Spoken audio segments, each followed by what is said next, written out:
Welcome to City Art. I'm going to completely improvise my introduction tonight because looking at the sheet just seems ridiculous. I'm so glad you guys are all here, and many of you know who these people are anyway. It's really a night to celebrate the Coles as a family. They've been so good to the literary community since I can remember. I came here in 1990, and that's about when I met Katie for the first time. And I met her at a party, and she was supportive of me there, even though I was a long-haired hippie freak from Colorado and Montana. And she treated me so well, and always has. And in many ways changed my life and helped me with my work. And Bill and Joan have been great supporters of City Art and Writers of Work and the Westminster series, the Ending and Setting Week series, if I can say all that at once, among others. For so many years, they were staples in every reading that I ever went to, including all the City Arts readings. So to have them, all three here tonight, is great for me, and I want to celebrate them as a family, and so give them a round of applause.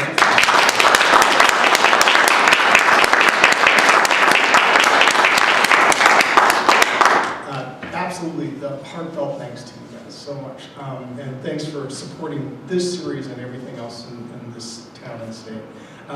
So, I'm going to introduce Katherine Coles and Joan. And you guys know these people. I'm not going to say anything more because their work will speak for themselves. I could read their accolades, of which there are many, but I've already said enough about who they are, and their literature will do the rest. And we're going to have Katherine Coles read first, and Joan Coles second, and then stick around afterwards and congratulate them yourselves and celebrate them, and have some coffee and hang out. So without further ado, Katherine Coles.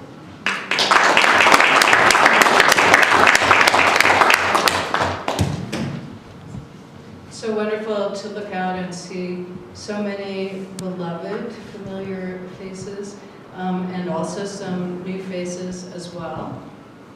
I think my mom's got her recording device set up on the iPad here, so just make sure that it's going. Password now going in. I now know my mother's password. Here we go. So thank you all so much for coming out. I had planned to give rather a short reading tonight, and now I'm going to give a slightly longer reading. But one of the things that means is that since all the new stuff is just all the new stuff is just what I brought, I'm going to read a little bit more from the Antarctica collection than I was expecting to, so I'm just going to start with apologies to those of you who have heard every poem in this book 453 times. Oh, Clancy says it's okay. So that's wonderful, but it's actually for me quite appropriate in the presence of my parents and tonight to be reading from this book, because I think that one of the things that I would say about it is that they are the people who made me the person who wanted to go to Antarctica, who made me the person who went there and was interested both in flinging myself into the science that was going on down there, and also to flinging myself as much as was possible under the protective wing of the National Science Foundation into the landscape that was down there. So I'm going to start with a few poems from this book, and I think I'm also going to end with a poem from this collection as well. And because all of these flags are from a previous reading and not for tonight, I'm going to fumble around just a little bit more than I'm used to. But I'm going to start with a poem called Tempo for a Winged Instrument.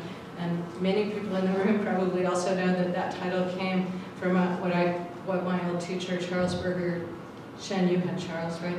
And maybe Jennifer did too, used to call a productive misreading, not of a wonderful poem by Wordsworth, but actually of a clue in the New York Times Sunday crossword puzzle.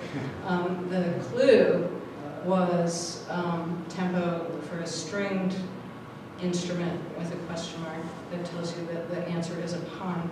And the answer was harp speed, which is of course a pun on warp speed from Star Trek. But what I read was actually tempo for a winged instrument. So I wrote this poem instead.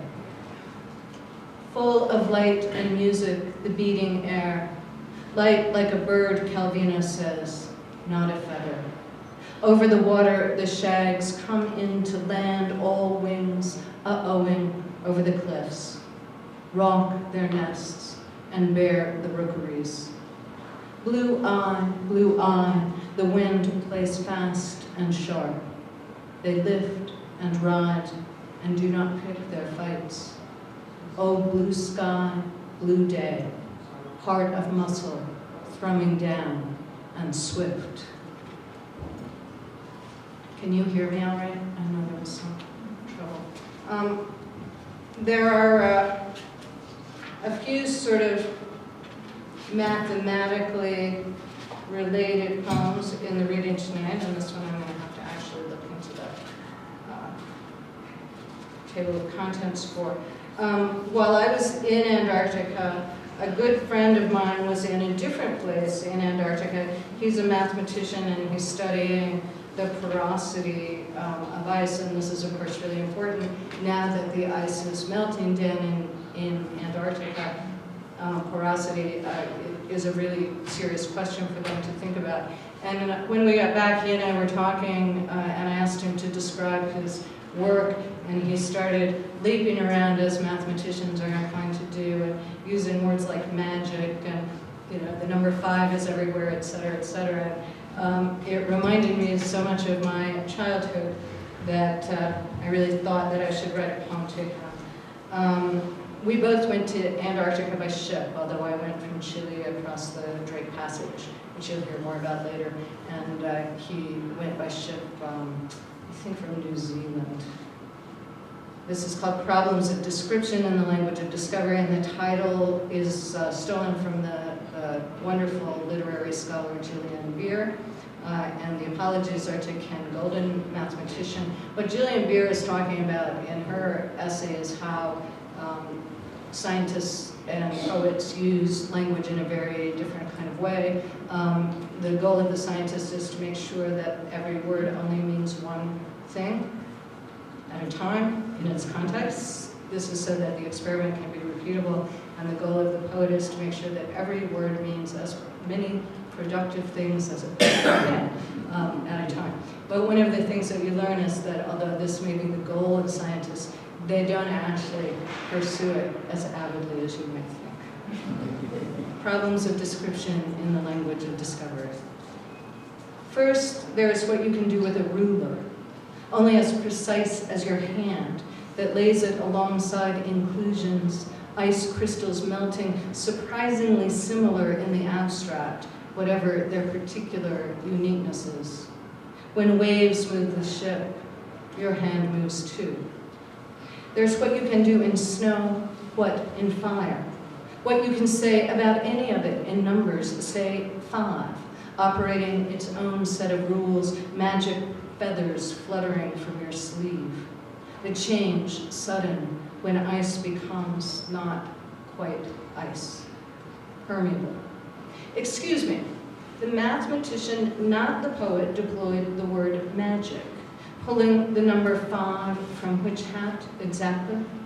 Unlike the poet, he studied theories of percolation for decades, head bent between lamplight and numbers, considering how everything gives way at what moment, crunching the numbers again, knuckling them under. You might say he invents nothing, just observes, creates only models of what he's seen. If you hadn't seen him flick his wrist, ta-da. A moment ago, you stood on solid ground. Now look down and see ice, and see water rising right over your boots.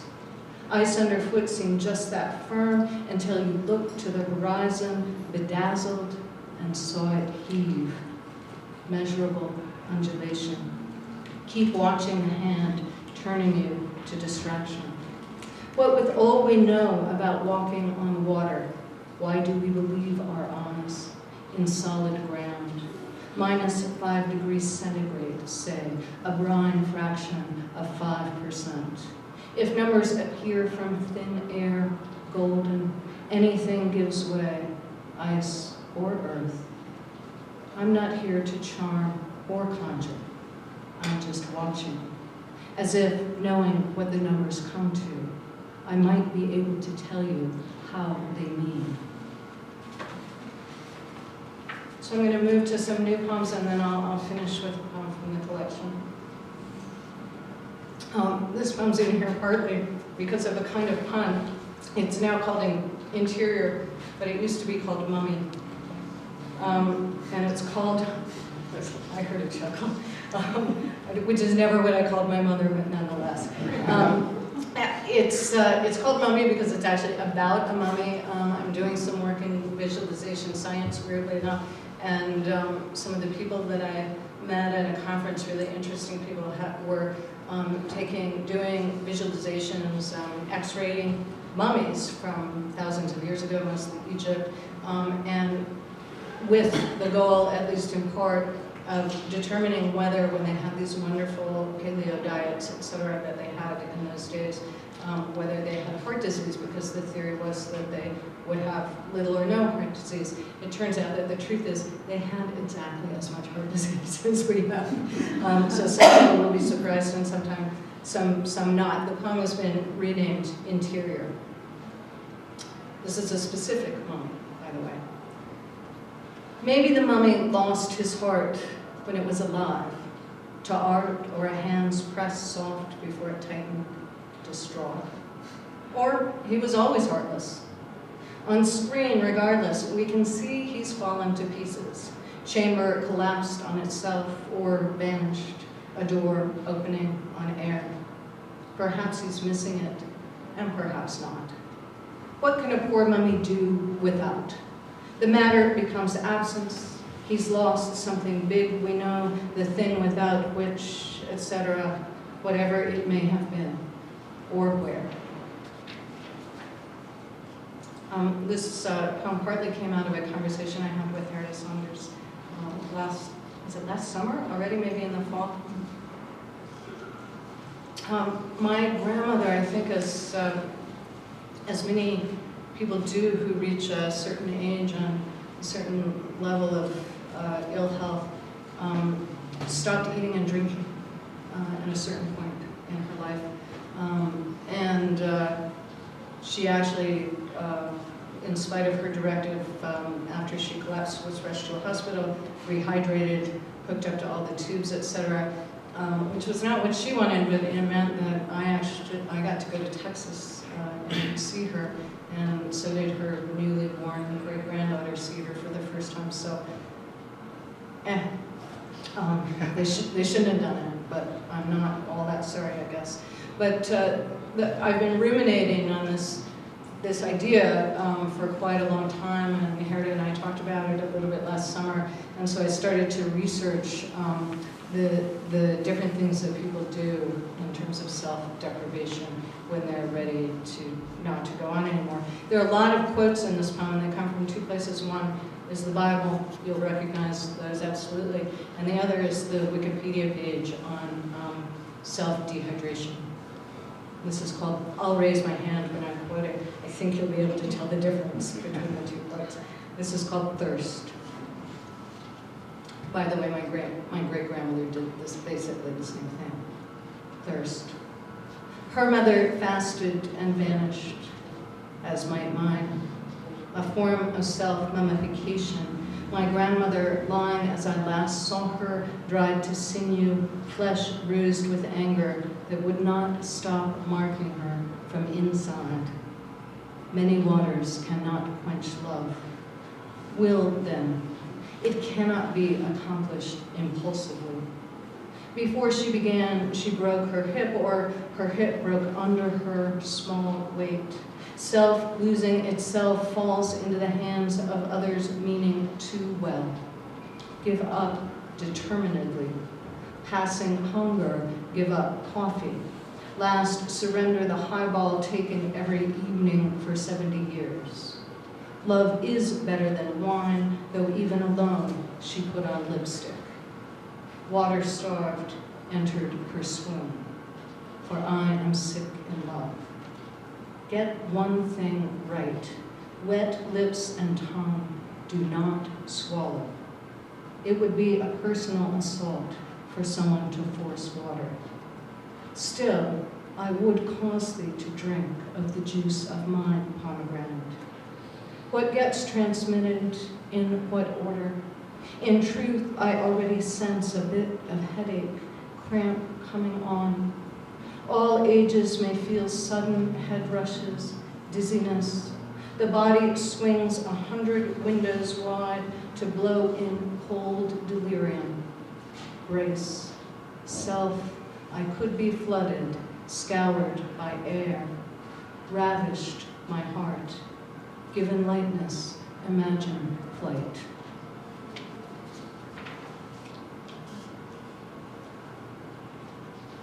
And then another slightly mathematical poem. I think you'll get the concept. It's called Empty. First, 0 is absent, is unknown, then becomes not imagined, brought to mind and so being. Take a body present, arms rest, belly, brain going slack, then passing almost without notice until nothing must remain somewhere. Imagine sizes of nothing, room full, coffin, universe blowing the mind, its eye largest. All absolute nothing, mere thimble her fingertip used to rest, though she was anything but old-fashioned, knowing more about the body than I can yet imagine. Taste illness, bittersweet on the skin, unto death, beating all. Nothing she has become grows not bigger nor smaller. Most will never see that old comma, boomeranging by, shedding ice into the cold.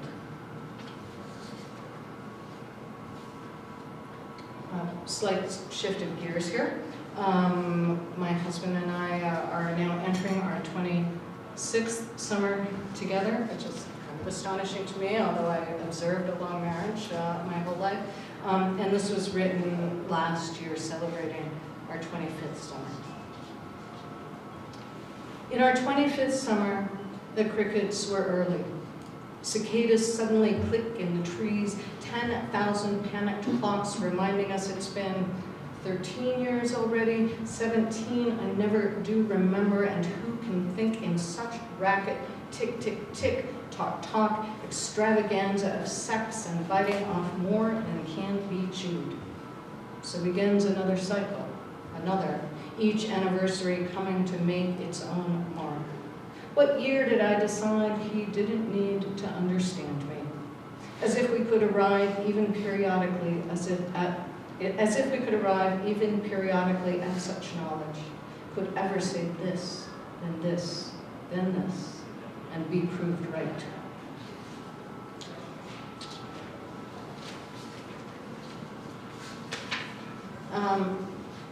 Two more new ones, and then one more from the book. This is just, these last two new ones are just poems, again, about the body, which, as you can probably tell, is something of a preoccupation at the moment. Guess what? It falls apart, as you know. This is called The New Day. The new day enters in the heroic mode, feathered and helmeted, muscle-bound for glory, smelling of scorch. Raise that sword a little higher if you can lift it, and buckle your straps tight. Insert fanfare. Nobody still gets to ride the train all afternoon, dozing. Scotch that clickety-clack, the sudden dark plunge. In the underworld, nobody gets to be just a body anymore, ripe, a little bloody, and needing its toenails clipped. Me, poor me, I'm steeped in juices, greased and gristled. In the past, I've been pretty enough, though, to make up for anything. It's a fib, but it would be. And then finally from this group, Landscape with Bodies, and one of the reasons that this is in the group tonight is that it's partly about genetics, about how we get the bodies we get, also about where the bodies go. Landscape with Bodies. It doesn't matter, the place is littered with them, feeding worms, feeding weeds, generations deep, bone unhinging from bone, flesh falling shred by shred away. Don't bother to think who you carry inside you. Millennia zipping and unzipping, little fragments of this and that becoming a speck of green in your eye, the way your neck turns. All those deaths planted in your cells, cartoon bombs crazy wired to clocks, and you can't know which will blast off first until too late. Better point to a boneyard oak digging roots in, flipping breezy leaves, insouciant. Now you see me. We know rocks are indifferent, but we carve them pithy sayings. If a body need a body, etc., as if spelling could return us sensible as ever. I remember my teacher, Mark Strand, took a turn toward a concern with mortality at some point, and now I'm beginning to understand it. I'm going to finish with a poem that actually is very early in this book, that is in which both my parents make an appearance, that is about the crossing of the Drake Passage. It's called Sailing to Antarctica. I think the only thing you know, does everybody know how to measure a sea? It's not from the bottom of the trough to the top of the wave, but from where, if the sea would only stay still, the surface would be, if it was there. Which means that you can double or sometimes more, whatever the measurement is. Sailing to Antarctica.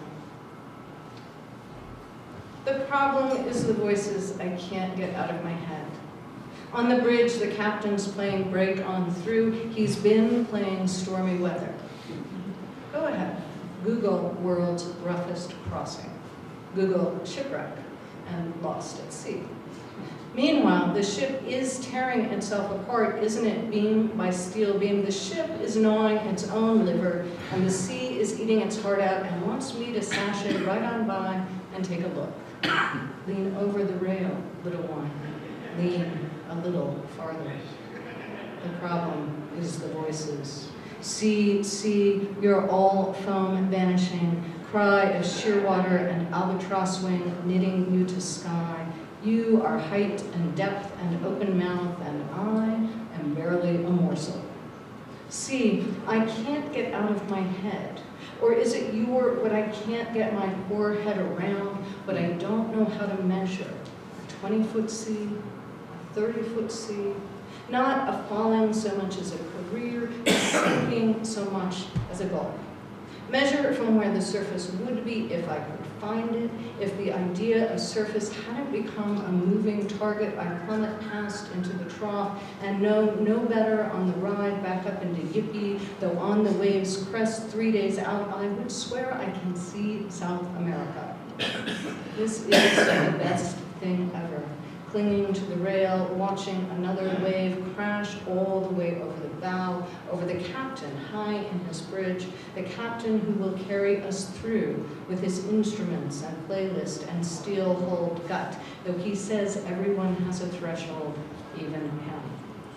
Chris and Jenny, most of the passengers green in their berths, along with half the crew. And me? I am used to the world appearing to wish me well. All those summer weeks spent reading in the Jeep, while Dad careened us down the roughest roads he could find, Mom hanging from some near cliff face by rope rigging. Isn't a mountain a wave moving slow? I am used to the best kind of luck and a stomach that can ride out anything, even the swell of my own hubris. All day I stand on deck with the birds and spray, birds that can sail across oceans without moving their wings. Wherever I look, infinity's blue and gray, and I say, okay already, give me all you've got.